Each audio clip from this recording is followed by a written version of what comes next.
All right. Crossroads Sports, the crossover. Brandon Reef, Jonathan Birdsong. Uh-oh. I lost JB's face. Oh, man.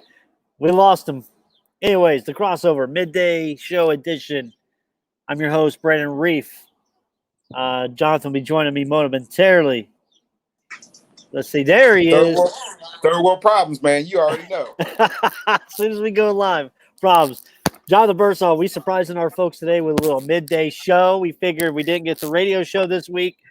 Let's try to do something 30 minutes, 40 minutes, quick. Get it out there to the peeps. So, how have you been, man? How's your week? A little tumultuous. I mean, week personally been fine, man. You know, get to catch up, do some yard work and whatnot. Wrote an article, you know what I'm saying? Anybody want to check out my Facebook page? Wrote an article about hip-hop, the Generation Me, Generation X, Generation Z. I won't spoil it here on the Crossroads. This is a sports show. That's a hip-hop article. But definitely check it out because, you know, I got some good responses.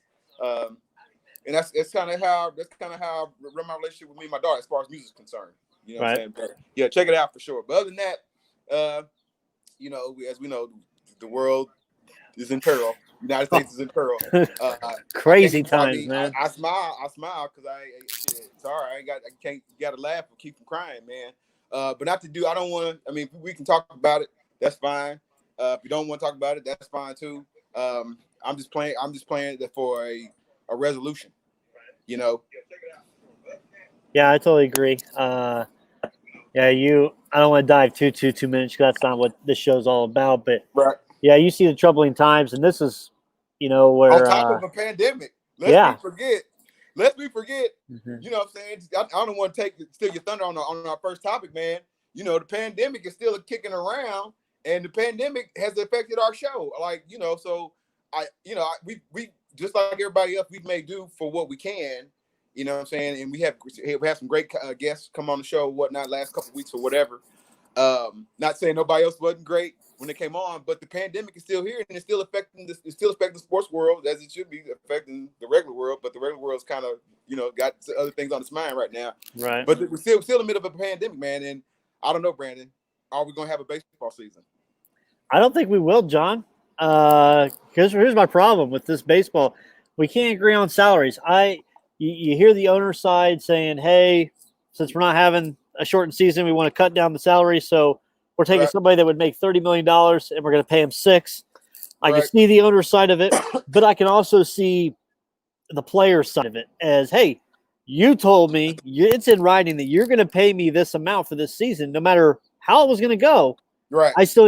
So I fault both of them, both parties, because they're going to end up dropping the ball on this. And we're not going to have a baseball season because we have a lot of people that are out of a job right now on a pandemic. Yep. Me included. And we got guys bitching about $6 million for a season. Excuse me? So I don't think we're going to have one. Right. I didn't really pick a side kind of going into it. And then when super agent Scott Boras, you know what I'm saying? Oh yeah.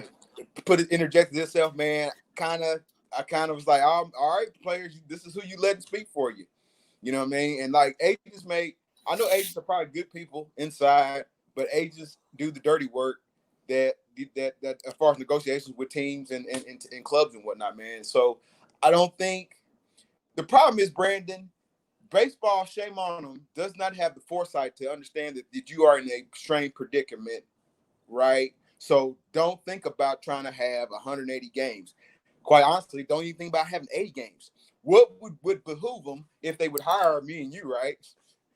Because we said it over a month ago, man. Hey, start training camp. That gets that's just if so long as it's it's a social distancing training camp. That's just get everybody to buzzing. The media gets the buzz, and guess what? We got to get quotes down there. You know what I mean? We got to get Zoom. But they need to do that 3 weeks ago. Oh yeah. See what I'm saying? So like now, you should have did what they should have did was like maybe, like I said, best of 5. Just everybody's in. Everybody's in. You got a chance to win the World Series, like something crazy. Because this is crazy. There's nothing. I mean, there's nothing that you can say. I'm talking about the pandemic now. I ain't talking about the revolution that's on top of the pandemic. I'm just talking about going into it. They didn't create a buzz from themselves. They just wanted to hold on to their old ways. And again, I like old ways of baseball because if the NBA ever tries to go 4-pointer, or if the NBA ever does away with like total hand checking, I'll lose it. Right? Or if the NBA goes to if the NBA goes to like what they're thinking about reseeding like permanently, I'll lose it, and it won't be as interesting anymore. But like baseball is stuck to its old way. You still watch it? I doubt it. Oh, I doubt it. You doubt it? 4-pointers and reseeding, man. That takes I'm good. You can blame Steph Curry. But no, man, they stuck to their old ways, and they needed to think about something a little bit different. They have guaranteed contracts in baseball. That's what the players kind of standing on. You know what I'm saying? Whether I get hurt, whether there's a worldwide pandemic, you said you're going to pay me the money. Absolutely, man. So baseball, dude, they could have did this a round robin tournament and the All-Star game all in one. Like it'd have been a whole big thing. They still would have recruit, and everybody would have wrapped an apple pie and a yellow, tie a yellow ribbon around the old oak tree for them and everything else, man. But they unfortunately are fumbling the ball, and they ain't football. Yeah, they totally are. I mean, we're already in almost June now, and still no resolution. We're arguing about salary. Max Scherzer came out. When Max Scherzer talks, that's something because the guy hasn't said anything on his social medias in like 3 to 4 years. Right. So when he speaks for the Players Association, that's pretty big. But yeah, they're fumbling it. Why can't they just do? For the people that are purists, guess what? You're not going to have a purist year. This is not a purist year for anything. Nah. You can call it the COVID series. I don't care. Get the guys out there, play a round robin, and instead of the World Series, it's a COVID series, and you give a little trophy. Yeah. But I think, I think we're getting close to the point because you can't play baseball in November, December too long. No. So you're running out of months to get something figured out. But on the other hand, John, hockey, I think I was the one that said that they would be the first ones probably to get us back into it. As far as the contact sports, yeah. Yeah, so hockey, they figured it out. They've got a 24-team playoff. They expanded the playoffs. They've crowned their division and their conference champions. They've given out their awards. I like it. Not one because my Blackhawks are actually the 12th seed now in the West, so they actually get to make it in the playoffs. Mm-hmm. But the 6 teams or so that didn't make it, yeah, you're probably salty and a little pissed. But I like the way they've got it figured out, where you have the top 4 seeds, they can all play a round robin style, and whoever the best record is, that's how you get seeded 1 through whatever. All that's going on, as also the other series is going on as well. I applaud Gary Bettman. I applaud the NHL for figuring it out whenever they do come back, that they know what they're going to do. NBA, take shape. Yeah, I think hockey's main thing is like where they're going to play the games at or whatever. That's what I kind of took from from the press conference call. They just got to figure out where they're going to play at. What's going to make what bubble site that they're going to make. Which is weird, man. So here we are, man. 2 years removed. hockey was off the face of like they were thinking about not having no more hockey, period. Right? I think that was 2 years ago, man. So when I think, like I said, when I think about the way hockey, like, man, nobody has time to fumble the ball. Okay, we all know sports is gonna come back in a major way next year, right? In a major way, and everything is about market share. I don't want to go economics on you, but everything will be about market share. So guess what? If hockey jerseys become the popular thing to do instead of Cubs jerseys or help me out, Cincinnati Reds jerseys around here. I mean, I know that's maybe the wrong season, but you get my drift, man. Right. They might potentially take market share if they can gain some popularity, if they got a good enough media team to get some faces out there. And look, dude, this is something that they actually tried. Like, they actually came with a composite plan, and they actually gonna make it work so long as they get like 2 sites going, so they can have their game. Like you said, he said it won't be out of realm of imagination if they had 3 games a day. So you mean to tell me ESPN wouldn't roll? It's been a long time. ESPN, they're running out of archive footage. Yeah, they'll bring out Brady Hull. I know he ain't. They'll bring out the great one, Gretzky, whomever else, to come talk about hockey. And like I said, man, I grew up on a different ESPN, Brandon, where during the summer months when you didn't have football and you definitely pay attention to spring ball of college, right? They used to roll out log jamming, and I remember that. And bowling. So again, those are I mean, people actually liked until the NBA would say, "Hey, wait a minute, we're gonna make ourselves a little bit more marketable," and that's how kind of things kind of switched over for the summer, because the NBA, as we all know, the NBA owes the summer, right?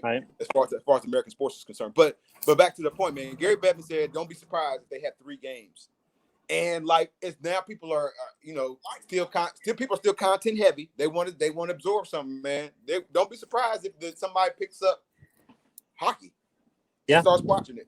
I also think a big chance for a movement, and they've said it for how many years here in the United States, but if you keep going with none of these sports, the Premier League's getting ready to start back up, and soccer is supposed to be one of the biggest prime sports for the United States. Right. Don't be surprised. Hockey, people's attention starts turning their heads to overseas hockey. Right.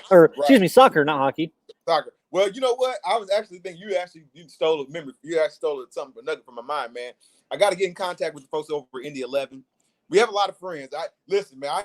We got a lot of friends around the city, man. And we, like I said, we got a lot of love from Purdue and Ball State and other institutions. IU now, right? From last week with Coach Constantine.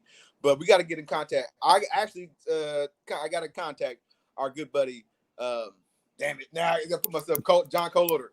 Yeah. I got to call John Coloder and see get some information about what's going on with Indy 11, specifically the Indianapolis soccer. So yeah, but you're absolutely right, man. Premier League coming on. We know some folks that like Premier League. They kind of watch it, and like I said, if they figure it out, like people be up. This is what they be doing, watching, and probably say betting. So yeah, baseball better get this shit together. Pardon my French. Yeah, absolutely. Give me 1 second. Yeah. Yeah, I totally agree. John, my next one I want to know, because we've been talking Last Dance so much. Hey, some lost footage has come up of your boy Michael Jordan now that he might be lying, besides what Horace said about Isaiah. When TMZ come get you, it's never good. It's never good when TMZ come get you. So they found some old footage, video audio. Yeah. With him saying that he did not want to play unless Isaiah Thomas wasn't gonna play, man. Again, I knew Rod Thorne was a liar. I knew Michael Jordan was a liar. Nobody never said he wasn't a great player. Right? We said he was a great player, but a liar for darn sure. We know why Isaiah Thomas was like, listen, man, it didn't make sense. And I'm not trying to go Johnny Cochran on you, right? But when they said resumes of players that were playing, that's who got selected and who actually kind of won. But I actually pay attention. Like, people lose their mind because it's Michael Jordan and of course it's last name. And you go down memory lane, and again, how couldn't you not? But when like the other folks start talking, when Michael Jordan ain't talking, because remember his everything coming out of his mouth is gonna be slanted. It's gonna make himself look like the knight in shining armor. But everybody else said, well, it came to picking down resumes for players. We went with the best resume. So Rod Thorne gets up on there and says, "Well, if John Stockton didn't want to play, because there was a contingent of players that didn't want to, that weren't necessarily interested in playing, right? I assume maybe that's probably like Dominique Wilkins, because guess what? If you put up his resume and some of these other guys' resume, no shade on Chris Mullin, but if you put up Dominique Wilkins' resume, it kind of might make you think. But I'm saying, so like maybe whoever didn't want to play, right? But the first alternate, if John Stockton didn't want to play, had turned down was Joe Dumars, and I was like, what? Huh?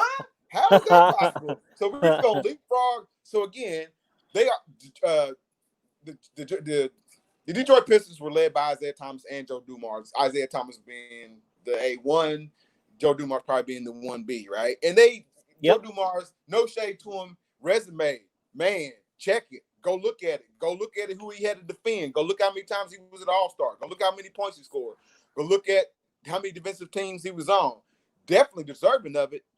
But then you go look at Isaiah Thomas' resume, and it looks better than John Stockton and Joe Dumars damn near put together. You know what I'm saying? If you look at the total basketball to that point, he had 2 NBA championships on his resume. He had a Finals MVP. He had we go back to IU. He had a daggone national championship. You know what I'm saying? In his resume, and he had already played in the Olympics as a non-pro, right? So again, it's something that he wanted, right? And it's something that, like, man, I was like, dude, when I first started watching it, man, it's like a lot of these like, it's one thing to relive it on the court, like watching it, but like a lot of these old feelings are going to come out, and they did. Yeah. And between Horace Grant and now Scottie Pippen has ill feelings about something. I don't think the only person who don't have really ill feelings right now is Dennis Rodman and Ron Harper. I didn't hear a bad word. I actually take that back. I didn't hear a bad word out of Craig Hodges either, even though they had an issue. We're still waiting on Hodges, right? Hey man, if we can get Craig Hodges on here, right? You sent the feeler out. Of course, man, but So I want to talk about, John, is Brian Windhorst, ESPN. His comment that came out this morning. I don't know if you've seen it or not. I'll kind of paraphrase a little bit. Windhorst says that you can easily see, and word around the league is that the NBA wants to do everything possible to, quote unquote, make sure Zion Williamson and the Pelicans are involved in this playoff plan. You know why, John? Because of money and value and entertainment and watching. Now, the first comments I started seeing on Twitter from this was, well, if that doesn't say the NBA is rigged, that we've been talking about being rigged for so many years, the NBA wants Zion, wants these teams in. I don't know how they're going to do it, because I think they're 9th right now behind Memphis, who's the 8th seed. And you got Damian Lillard said, well, if we ain't going to get a chance to be in the playoff, then we don't even want to play. So Lillard says, screw it. Right. Then you've got the other teams like the Warriors. Do they really want to play when half their team is completely injured? What's the purpose of them? But what's your comments on Windhorst saying that NBA is doing everything they can to get the Pelicans and Zion in this playoff? I would have thought the NBA was doing everything they can for LeBron James to get to his 4th championship. Man, he's going to win it. That's what the money says. Zion Williamson, for lack of better words, is action packed. He is fireworks. He is, what you want to see. But like, if we're talking about some type of favoritism prior to the game, remember NBA, it's the best man to win. So or best team to win, rather. So I get it. Zion Williamson, he's when everybody's gone. When everybody's gone, he might be the next one. As long as he can keep his health up, as long as the knees and everything. Because, like, man, he got a skill set that nobody's seen. Explosiveness, right? But let's not put the cart before who. If it's Memphis and they've been playing some great ball, you know what I'm saying? They've rebuilt. They shedded some of their bad Chandler Parsons contract. They got the 2nd pick in John Morant. Everybody kind of knew John Morant was probably 2nd or 3rd best particular draftee in this draft. And he, you know what I'm saying, instead of, like, I thought maybe 2 years, it looked like this dude's ready to take off. Like, next year, oh my God, look out. He's already dunking like Vince Carter, Fred Wheat style on guys in game. And he ain't tall as Vince Carter, you know what I mean? So, but like, nah, man, it's the best team to win. So however they're going to figure out the remaining portion of the season. I just hope, and I know there will. I just hope there's a fair whistle, not no favoritism type whistle. I figured it out what the NBA needs to do. And Sam, I just saw your comment, and I actually have it written down. So NBA GMs were polled recently. 75% of these GMs want a play-in tournament. Now you can look at it and say, if you're the Milwaukee Bucks, on one side, well, we've played already 50-some or 60-some games to work towards the playoffs. Why should we have to have another play-in? Okay, right. I can see that aspect. I can see the teams that are 9, 10, 11, 12 to get another chance. What I think the NBA should do, John, is stop the season where it's at. Just cap it, okay? From there, you go into, you take all the teams and you place them into a World Cup format like they do for Soccer World Cup. 4 teams and divisions. You play within your division. The best pool, you can do 5 teams. The best 2 teams or from each of the pools advance to the playoffs. And that way you don't have to worry about finishing off a regular season. Everybody gets a normal chance. We all know it's some COVID finals is what we'll call it. But everybody gets a shot. It's a World Cup style where you get group pool A, pool B, pool C, whatever, how many you have. The top 2 teams from pool play, they go into it. Just do it like the World Cup does. It would satisfy every team, every format. It would make everybody happy. Right, that would, because it sounded like some owners still wanted to be, they didn't like the 8-on-8 versus 8. They didn't want to be left out. So some owners still wanted to play some games. I don't know why. You know what I'm saying? Excuse me. Because at this point, they're meaningless. At this point, they're not even. At this point, you should be damn near watching your draft picks, whoever you draft tape, if you're out of the playoffs, man. So, man, they got to figure it out, man. And like I said, they are on pretty much the deadline too. Not that, but they're not. The good thing about the NBA is they ain't fighting with one another. Yeah, absolutely. I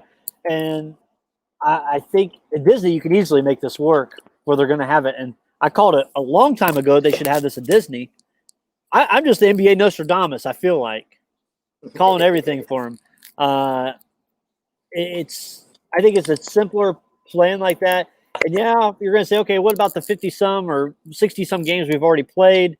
Well, you can just stop the season like the NHL did. Now, they took all the playoff teams from there and added some. You could do that as well, which the NBA very well could. But I think a World Cup, NBA already does a similar / World Cup already for their Olympics. I think they may look into that and go off of that contingency on setting up a postseason play. And then all the LeBron James haters are going to say, well, LeBron won this title, but they had to change the format, make it a little bit easier for him. Stop it. Stop it. Still had to play the competition. Exactly. Right now, shouldn't Paul George be rested up with the shoulder? He'll probably miss the first 4 games with a knee injury. Oh wow, that's the way Paul George is. Well, as long as they stay with Utah, they'll be all right. I do want to say, John, your boy today, happy birthday to your favorite player in the entire NBA, Carmelo Anthony. Carmelo, your favorite, 36 today, Melo. I feel bad for him because he was starting to get into his own routine back with the Trailblazers and had some good games, was averaging 20-some points a game, and then this hit. Right. Shifting into a definitely, it finally took him 2 years to accept a role, right, of a third banana or probably even fourth banana. But he was getting points, and not necessarily never going to make a defensive team, third team, second team, definitely not a first team. Carmelo Anthony never is going to do that. But where a lot of guys, including myself, thought it wrote him off. Yeah, Carmelo Anthony was putting together a better resume to, probably get another 2 years of contract with either Portland or another team. Probably, probably at some point, man, it's going to happen, Brandon. You do know this, right? At some point, he's going to play for LA and with LeBron. Carmelo Anthony. Oh yeah, has to. But you don't have to. But here's John. Here's a question from one of my buddies, Mike Taylor. Do you think this year's NBA champion will have a asterisk next to their name? I don't believe in asterisks. I don't know why that's the Phil Jackson thing. And then quiet as kept, I don't never remember him saying it ever again in any subsequent seasons. Phil Jackson came up with that asterisk championship back in '99 because the Spurs had won, beat the Knicks. Beat him pretty convincingly too. But I don't believe no asterisk championships. Everybody knows. Everybody knows what we're in, what we are faced up against. Man, anybody talking about asterisks, then they ain't a real competitor themselves. You know what I mean? Hell, you know what, man? People. I know fans that say they only watch the NBA till after December. That's unheard of. That's unheard of my household, man. I'm there on Halloween night or the day before when the NBA opens. Well, it opens now, like on the 12th of October, almost. Yeah, they moved the crap up, but you know what I'm saying. So don't be telling me about what's asterisk. You asterisk. Anybody says asterisk, they're an asterisk fan. That's what I. Another one. Does KD make a return with the Nets in the 7th seed? I don't think there's even reason for KD to return this year. Nah, he said he wasn't gonna play. Probably doesn't want to. Probably wants to go through a full year of rehab. I can't. And Kyrie as well. Yeah, there's no reason if Kyrie's not going to come back. Yeah. There's no reason for them. Let them. I mean, yeah, he already had COVID. So listen here, insiders. This is a little inside report for us. When as the summer, as free agency, however that transpires and happens, and when we start talking about NBA trades. The Brooklyn Nets are going to look a whole lot different. Some guys ain't going to be there, unfortunately, because those are the things that are kind of working behind the scenes, man. So I think Dinwiddie would be a key piece where they can move easily, as well as he played this past year. He's one of the pieces that they're talking about. Yeah, so the Brooklyn Nets are going to be a little different. Yeah, they'll still have the core of Kyrie, Durant, and DeAndre. DeAndre will be staying. That's who they wanted in there. How about Tom Thibodeau linking with the Knicks? I mean, I feel like we've talked Tom Thibodeau with the Knicks 1,000 times already. Still don't have a head coach. What'll happen first? The Knicks head coach or Dak's contract? I think. Oh wow. Dak's contract. Dak has got to sign his contract. I don't know if it's going to get any better.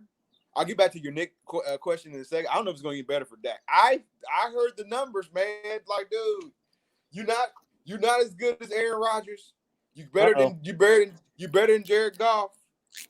Andrew Luck's over here retired. Dude, take the $29 million or 20. Yeah, it's like 29, 28. Yeah. It moves up. Hey, Dak, you're not better than that. You're not, dude. Listen, Tom Brady ain't even making 25. Okay, no, Tom Brady's making like 24. Yeah, okay, it's like 24, a little over 23. So Tom Brady ain't even making $35 million, and even though he's 40-something years old, he got 5 checks. He could tell Tampa Bay, you know, what I'm saying he could tell me he want $40 million, and if I'm an owner, I know as long as I put an offensive line in front of him, maybe I can get $40 million out like this. It would be worth it. It's Tom Brady, and he's the GOAT.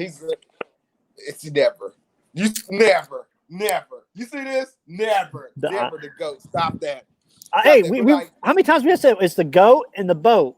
Peyton's the BOAT, the best of all time. Who won with Tiger this past weekend? I know. I agree with that.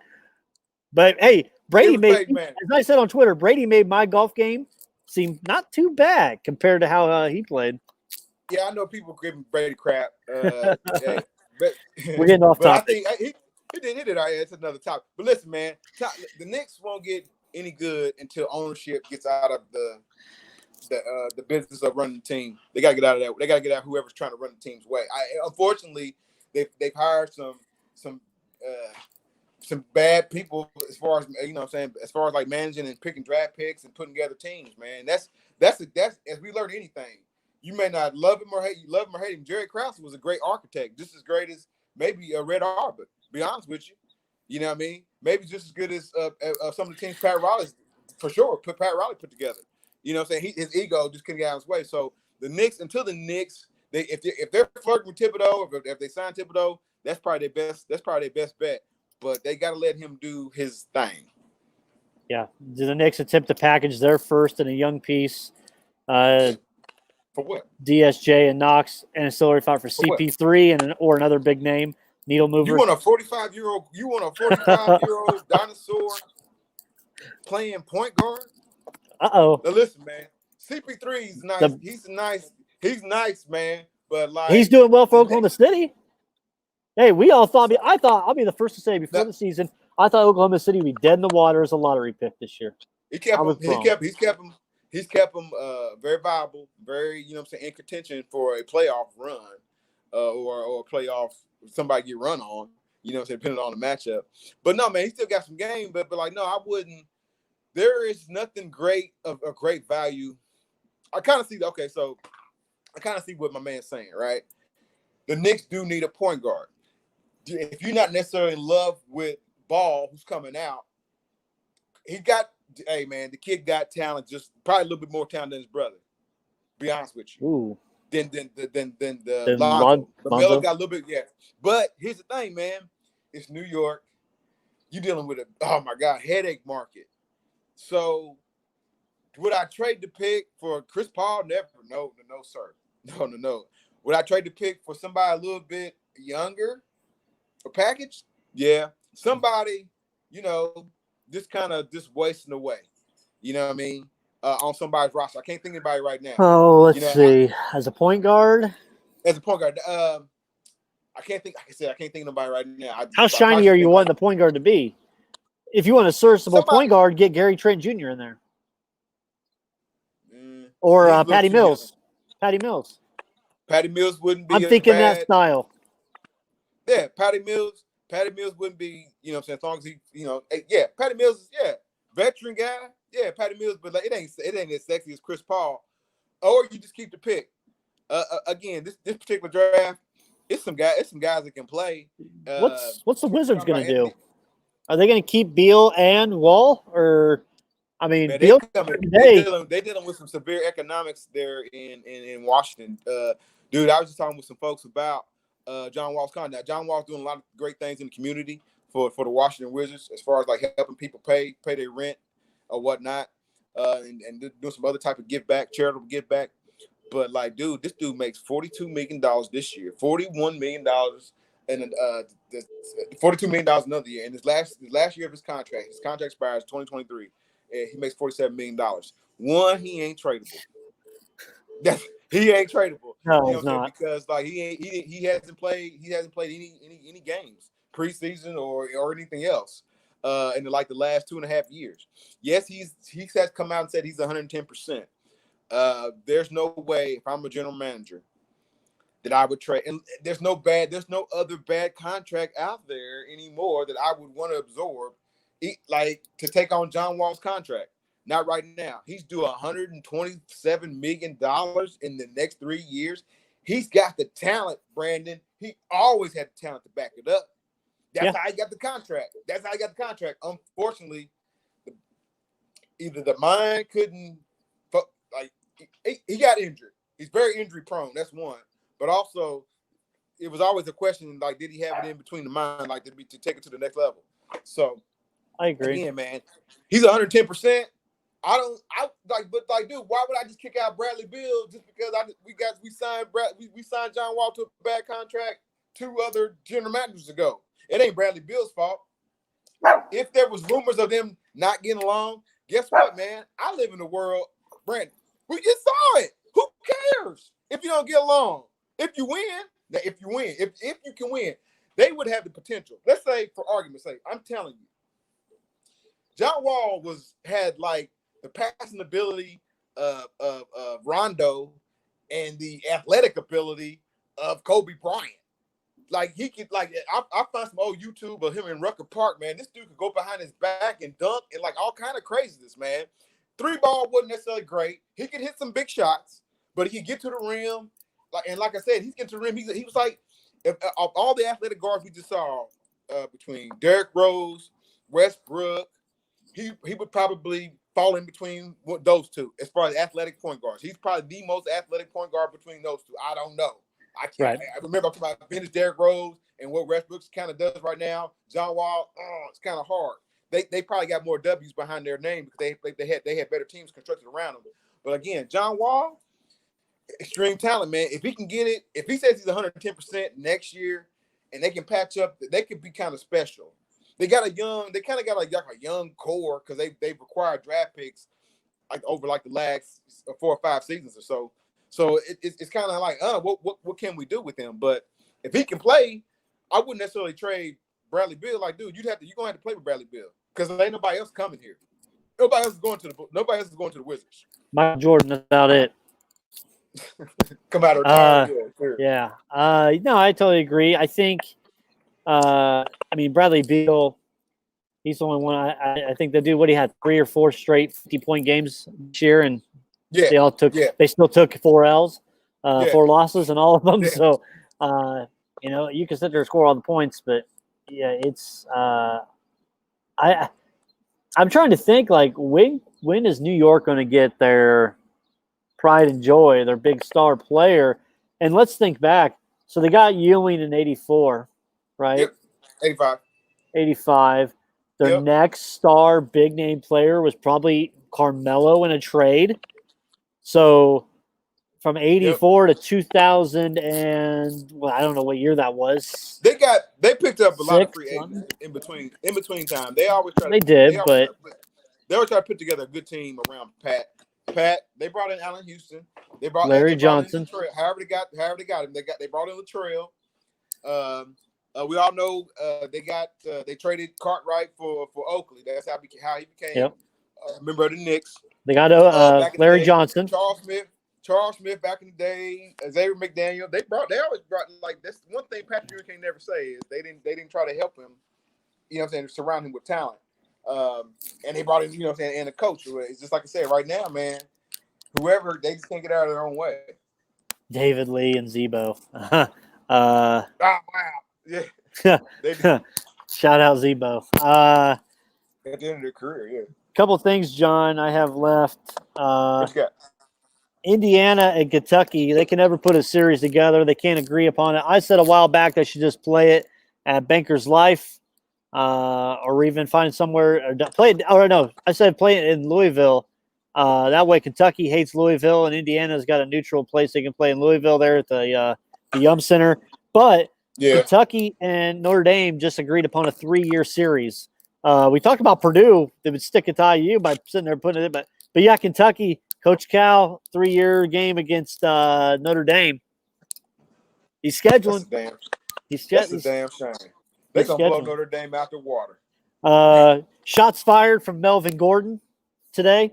What's that? He said, I'm already used to playing. I should be good playing in a stadium with no fans because that's what most of the Chargers games were in Los Angeles. Shots fired by Melvin Gordon there. So can't wait for that rematch when they play and there's fans actually come in. Hey, John, how I guess not proud. What's the word I'm looking for? NASCAR ratings are sky high. They're getting four races in 12 days right now they've done.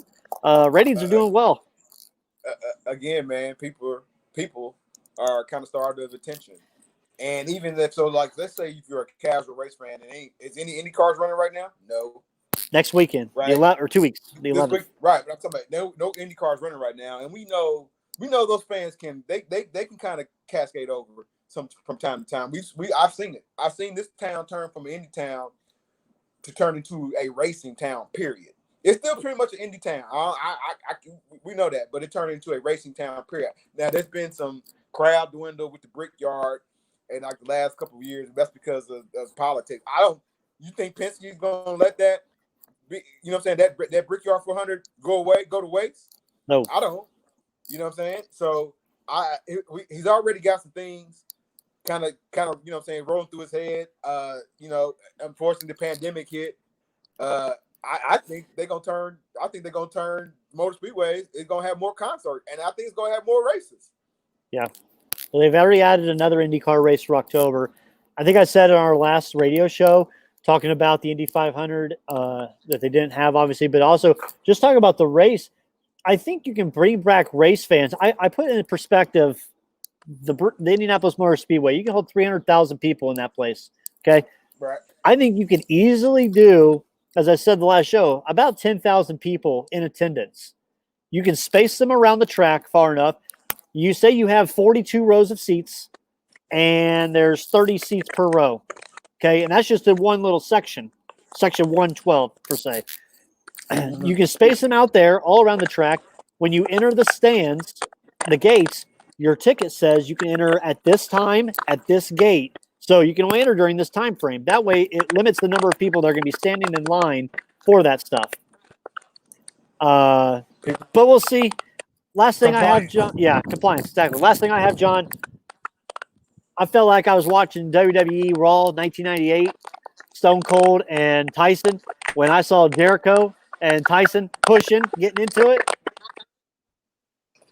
Man, again, man, there's been like an uproar with the wrestling community. So like fans are kind of bought into it, but like purists, like Jim Cornette, and what's the other guy that used to be part of the Clique, but that wasn't really part of the Clique? Pritchard. He played the Aldo Montoya. Oh, what's his? I can't think of his name. Just Incredible. That's him. Just Incredible. You know what?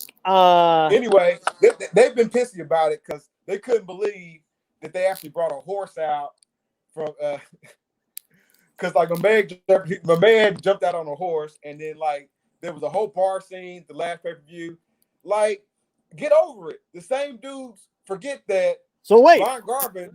I want to call out Fred Feltner, because Fred Feltner said what the WWE was doing was so stupid and childish back in the pay-per-view I just watched. AEW did was damn 1990s-esque. Fred Feltner, so. I want you. Hopefully, you're watching this or you've seen a highlight of this. I want to know your thoughts on that, because to me, that was WWF-esque 1990s. The AEW. But they did, yeah. It was entertaining. But like I said, man, purists need to get over it, because and then like I said, I always remind the purists, like during your era, like 80s and 90s, there was the Undertaker, who was a zombie, and like that's why he was unbeatable. Ron Garvin dressed up like a woman and beat up Ric Flair because he thought, Ric Flair thought he was a woman, and like, they took him to the. It's a whole skit. I'll find it for you, dude. It'll make you laugh. But he fooled Ric Flair, and he gets. So there's a lot of risque things they did back in the day that are like over the top and unbelievable.